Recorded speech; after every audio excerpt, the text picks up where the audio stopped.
The live TV, सच सबसे आगे। नमस्कार, आप देख रहे हैं द लाइव टीवी और मैं हूं आपके साथ मुनमुन रहमान। इजराइल में हालात बेकाबू होते जा रहे हैं। हमास इजराइल जंग में इजराइल का नुकसान लगातार बढ़ता जा रहा है। ना सिर्फ उसके सैन्य वाहन, ना सिर्फ उसके टैंक तबाह हो रहे हैं, बल्कि बड़ी तादाद में उसके सैनिक मारे जा रहे हैं। यही वजह है कि इजरायलियों के बीच अपनी ही सरकार को लेकर असंतोष पैदा हो रहा है और इसे लेकर जमकर हंगामा हो रहा है। एक वीडियो सोशल मीडिया पर सामने आ रहा है जिसमें सेना के एक भाई ने इजरायली मिनिस्टर को पकड़ लिया, इजरायली मिनिस्टर पर धावा बोल दिया और उसके बाद उसे जमकर खरी खोटी सुनाई है।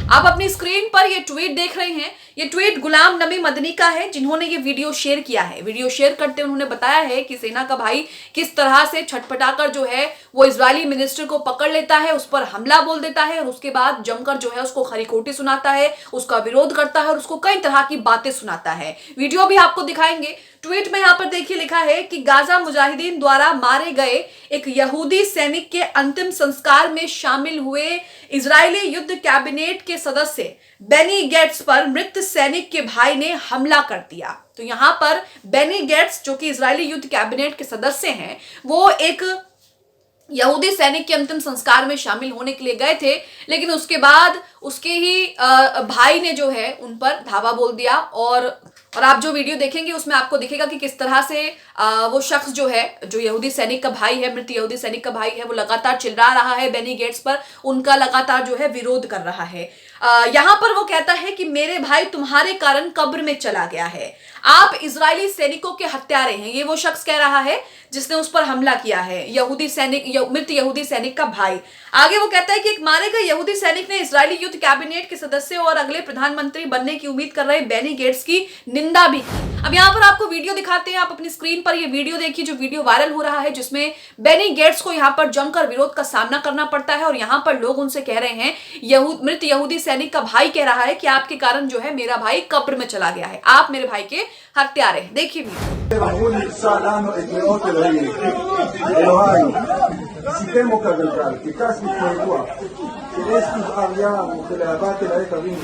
यहाँ पर आपने वीडियो देखा तो इस तरह से आप देख रहे हैं कि नेतन्याहू अपने ही लोगों के बीच घिरते हुए नजर आ रहे हैं। पहले तो इजराइल की सड़कों पर इस बात को लेकर जमकर विरोध हो रहा है कि जो हमारे इजरायली लोग हैं वो अभी भी हमास के कब्जे में 111 से 112 दिन हो चुके हैं युद्ध को, और लगातार जो है इजरायली सेना अभी तक कोई एक बड़ा लक्ष्य हासिल नहीं कर पाई है, हमारे बंधकों को छुड़ा नहीं पाई है, हमारे लोगों को छुड़ा नहीं पाई है। उनके परिजन, उनके परिवार वाले लगातार नेतन्याहू के खिलाफ विरोध प्रदर्शन कर रहे हैं और नेतन्याहू सरकार पर दबाव भी बना रहे हैं कि वो हमास से समझौता कर ले।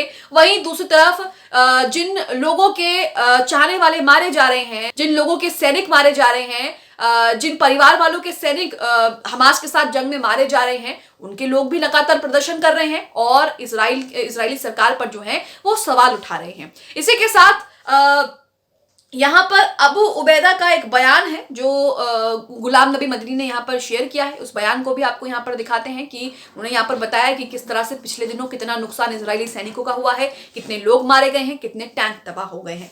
यहाँ पर सबसे पहले लिखा है कि पिछले एक हफ्ते के दौरान कताइब अल कसम मुजाहिदीन ने इजरायली सेना के 68 टैंक और सैन्य वाहनों को बुलडोजर से नष्ट कर दिया है। पिछले एक हफ्ते में जो कुछ हुआ है उसके बारे में बताया गया है। पिछले 7 दिनों में हमारे मुजाहिदीन ने 57 लड़ाकू ऑपरेशन को अंजाम दिया है, 53 यहूदी सैनिकों को शून्य दूरी से मार गिराया है, नरक भेज दिया है, जबकि अन्य ऑपरेशनों में दर्जनों यहूदी सैनिक मारे गए हैं और घायल भी हो रहे हैं। पिछले एक हफ्ते में जो कुछ भी हुआ है उसका ये पूरा ब्यौरा है। और यहूदी सैनिकों की खोपड़ियां हमारे स्नाइपर शूटर मुजाहिदीन ने उड़ा दी हैं।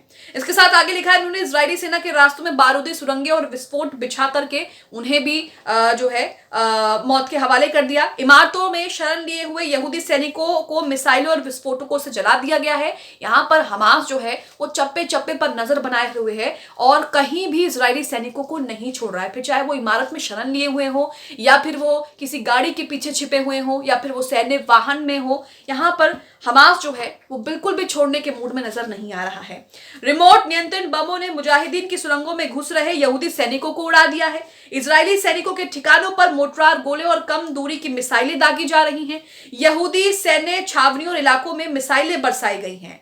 यहाँ पर अबू उबैदा कहते हैं कि हमारे मुजाहिदीन युद्ध के मैदान में यहूदी सेना से लड़ रहे हैं और उनके हमलों को नाकाम कर रहे हैं। ईश्वर ने चाहा तो यहूदी सेना शीघ्र ही खत्म हो जाएंगी और वो गाजा से दूर चली जाएंगी। अल-कसम ब्रिगेड के प्रवक्ता अबू उबैदा ने ये बयान दिया है। यहाँ पर ये सारी चीजें जो हैं वो बताई हैं। तो यहाँ आप देख रहे हैं कि क्या हालात हैं, क्या अपडेट हैं, और साथ ही इजराइल में इसे लेकर अब किस तरह से लगातार जो है वो हंगामा हो रहा है। मृत यहूदी सैनिक के भाई, उनके परिवार वाले इजरायली मिनिस्टर पर जो है वो आरोप लगा रहे हैं और कह रहे हैं कि उनके कारण जो है वो कब्र में चला गया। वहीं आपको बता दें कि हमास ने यहाँ पर इजराइल का प्रस्ताव जो है उसे ठुकरा दिया। हमास का साफ साफ कहना है कि जब तक पूरी तरह से गाजा से इजराइल वापस नहीं हटेगा, गाजा पर पूरी तरह से अपना आक्रमण खत्म नहीं करेगा, तब तक एक भी बंधक की रिहाई नहीं होगी और ना ही किसी तरह का सीज फायर होगा। यानी कि यहां पर जो है इजराइल को डबल झटका देते हुए हमास ने उसका प्रस्ताव जो है वो ठुकरा दिया।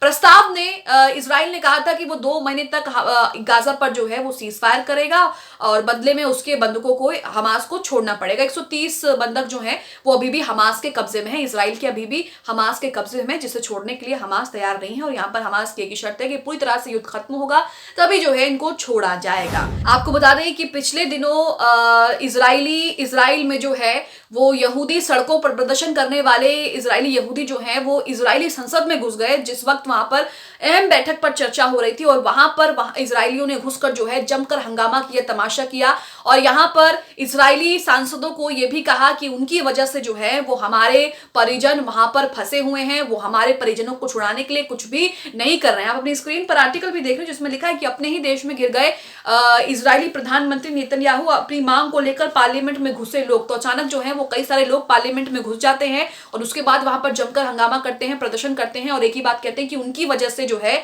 हमारे जो परिवार वाले हैं, परिजन हैं, वो वहां पर रहने को मजबूर हैं, उन्हें जल्द से जल्द छुड़ाया जाए। इस तरह की बातें जो है यहाँ पर होती है। 7 अक्टूबर से हिंसा जारी है वहां पर और 7 अक्टूबर से इजरायली बंधक जो है वो हमास की कैद में, जिसे छुड़ाने के लिए इजराइल बहुत जद्दोजहद कर रहा है लेकिन छुड़ा नहीं पा रहा है। वहीं इस पूरी बात को लेकर, इस पूरे मामले को लेकर जो है वो इजरायली जो है संसद में घुस जाते हैं और उसके बाद वहां पर जमकर हंगामा करते हैं। वीडियोस भी सोशल मीडिया पर वायरल हुए और इजराइल की जमकर किरकिरी भी हुई है। तो यहाँ पर आप देख रहे हैं कि लगातार इजराइल जो है वो अपने ही लोगों के प्रदर्शन में घिरता जा रहा है। नेतन्याहू अपने ही लोगों के बीच घिरते जा रहे हैं और जिस तरह से इजराइल में लगातार प्रदर्शन हो रहा है, इजराइल में लगातार जो जिनके परिवार वाले जंग में अपनी जान गंवा रहे हैं, उनके परिवार वाले जिस तरह से इजरायली मिनिस्टर पर आरोप लगा रहे हैं, उनका विरोध कर रहे हैं, इससे तो लग रहा है कि इजराइल के जो है मुश्किलें बढ़ने वाली हैं। आप इस खबर को लेकर क्या सोचते हैं? कमेंट बॉक्स में हमें जरूर बताएं।